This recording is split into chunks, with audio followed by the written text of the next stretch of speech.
Hello everyone, and welcome back to another episode of Payday 3 Dev Diary Breakdowns. We're up to episode 7 today, which is on customization. So as always, we're going to get into the episode, we're going to react to it, and then afterwards I'm going to give my thoughts on it, the things I think that are good and are bad. And customization is going to be an interesting one, because I do have my own issues with the system at base, so I'm intrigued to see what they say here and see if it kind of alleviates any of my worries, because I do have a couple of things I want to pick up on and talk about. But I do want to say as well, if there are any Payday 3 videos that you guys want to see, do leave a comment down below. I've pretty much caught up on all the Payday 3 video ideas that I had, so I'm looking to take new ones from you guys. If there's things you want to see me focus on, just let me know. And I don't really do it very often, but if you do want to follow me on social media pages to keep up to date with what I'm doing, because I've been gone for a few days and you'd know why if you've been following me on Twitter and Instagram, go follow me at Red Archer Live. I'll be very soon putting up a video of me singing on Instagram, so that's something. Feel free to go follow me. You'll go see it over there. I've got a YouTube channel that'll go up on too, so I'll leave a link to that as well, but whatever. Anyway, enough talking. Let's get into the customization dev diary episode. It's only 4.5 minutes, so this one will be a shorter reaction, shorter breakdown probably, and as always there'll be a timestamp in the description anyway in the chapter section, so you can skip ahead to the full thoughts if you want to see those. But let's do it. Let's see what Starries have got to say about customization in Payday 3. People think it's a good idea, some people think it's a bad idea, because we've been talking about the... That just sounds like you can say about anything in the game. No one's going to agree on anything. In cosmetics, we did Let's put the subs on. Try to figure out a good foundation that we can go from. So we have different rarities in the game as well. So we have the cheaper ones that goes all the way to up to... Oh, hang on, the subtitles are in the way. I mean, that said rarities, not varieties. Note, rarities are made for reference when creating cosmetics for the game. This is not necessarily displayed in-game or in menus. Okay, so why are you telling us about the rarities then? Let's see. Expensive ones.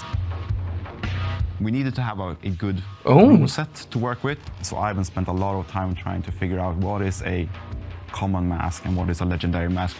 Are these auto-suggested subtitles, or are they... Oh, they're auto-generated. Oh, I thought they'd actually added the subtitles in. Okay, maybe I'm better turning them off. I thought I'd just turn them on for ease, but I can already tell that they're not saying what they're saying, so let's just keep them off. Between them as well. So that's why you see some really plain masks as well, which are simple shapes. The more common items, they should feel like this is something that they go to a hardware store. They get like a cheap supplies and they make themselves a mask, and then they go and rob a bank. And then as soon as they make the first bank, they go and buy really expensive and cool-looking stuff. Okay. There is a lot that goes into selecting new cosmetics. Things like the theme. Also the thing that it should not look goofy right away. We'll have our chance to add all the silly and goofy stuff, but right now we want the player to feel that the gang is having the comeback, you know? You don't come back into the business in the chicken soup. We went through a big discussion how after years of Payday, the masks, they touch different spheres of art. So there are a lot of realistic masks, there are a lot of silly masks, there are a lot of like horror-themed masks. You know, they look like the mask you could buy on like a carnival. And some of those are in the game at base, so don't they count as silly? They come pre-modified with a matching skin. We also have a feature called preset masks, and those are interesting. Those are mostly consist of the items that are available at the black market to customize your own mask, but they usually feature one unique thing, like a unique pattern that you cannot buy. It can feature like a specific material that is applied to that mask. Or golden mask, of course. Of the mask. Okay. Pattern region.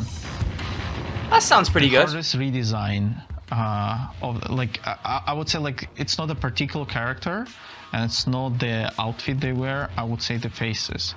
It's because the Payday 2 graphics and the fact that the original heisters they come from almost 10 years ago, and now that we have the capability to create the more realistic faces, but then also at the same time we cannot make them look exactly like the actors from the web series.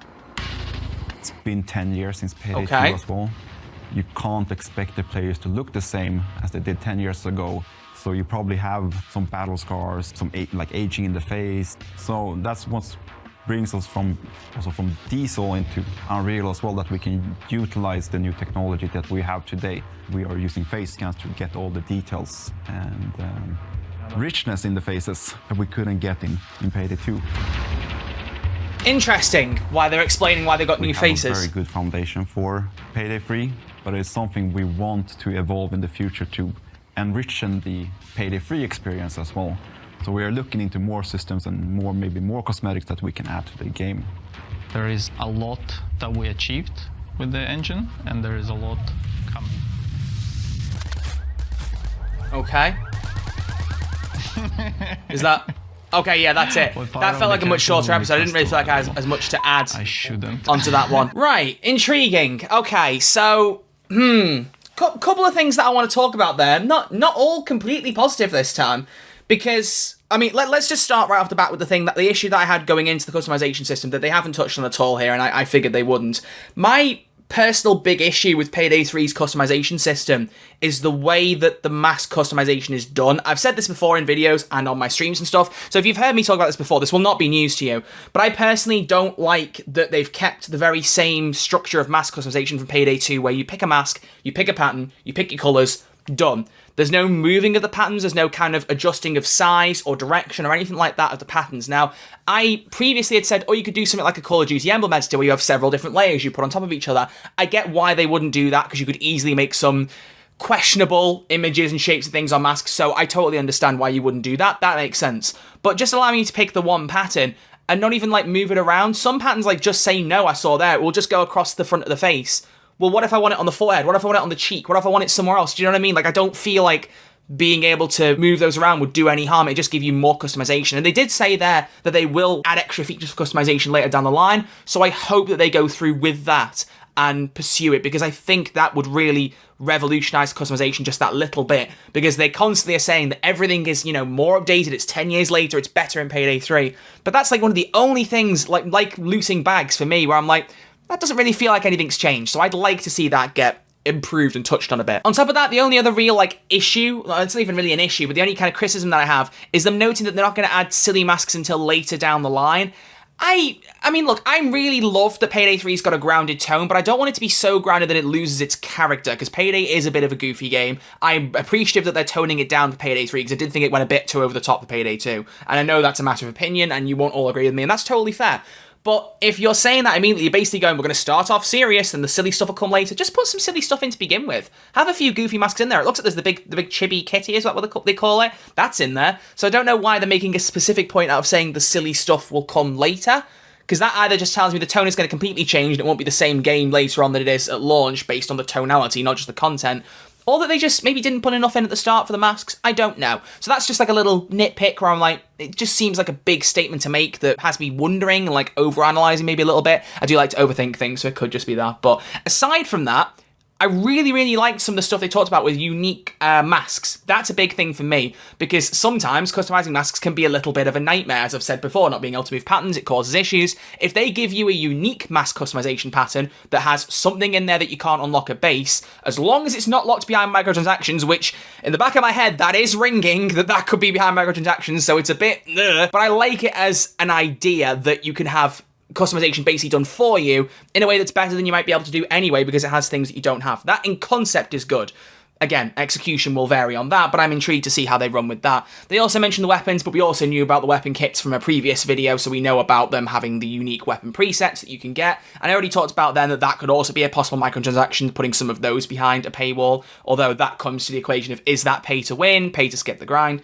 We don't need to tread there again, but if you do have your thoughts, leave them in the comment section below. But the other thing that I really do want to hone in on is the heisters having different phases, because I know that's been a point of discussion ever since the gameplay trailer. I know that Andreas and Almir both have kind of said in my interviews with them that it was down to them wanting to create in-universe faces for the characters because they had the tech to back it. It was a creative decision. That's totally fair. However, they did say in this dev diary that they couldn't make them look like the web series, and my personal interpretation of that, if I was to give an opinion, is that it's because of the live action stuff going on with Stockholm Syndrome, because they're doing a live action series or movie for Payday, right? So maybe they're trying to keep their cards close to their chest, depending on who they cast for that, whether they bring back Payday actors or don't, whatever it may be. And maybe they want the faces of the characters in game to be unique so that they don't merge or clash with any potential casting issues down the line for the live action stuff. That's how I've kind of interpreted it. And it would also make sense as to why the live action Follow the Money trailer just had masks on the whole time. I said it before and I'll say it again. Damien Poitier did say, the voice of Chains, that if you don't see the masks come off, it's not the actors playing them. So it could be that they're getting just like masked characters for any live action stuff for the actual game promotion,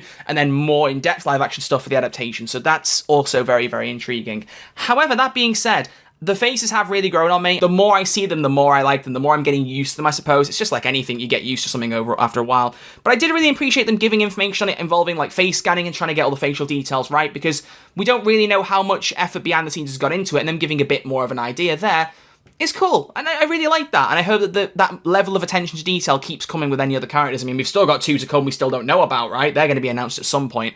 But very, very interesting. But that's Dev Diary episode 7. I felt like I had a lot more to talk about despite it being a much shorter episode. As a Dev Diary goes, I mean, it was very to the point. There wasn't really much expanded description on a lot of things, but I don't really feel like you needed it for customization, so I think what they did there was pretty good. Like I said, I've got a couple of issues with customization. They could easily be handled post-launch. They did say they're going to add, improve, change things after the game comes out.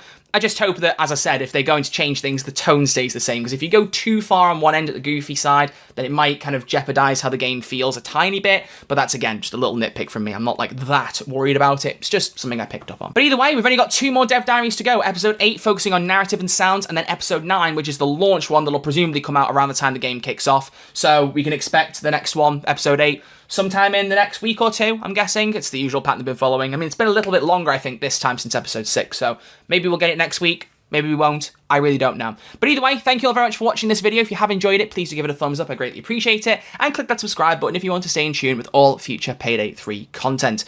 But apart from that, I'm going to leave it here. Thank you all for watching. See you all soon with some new videos. Until then, look after yourselves, stay safe, and I'll see you all in the next one.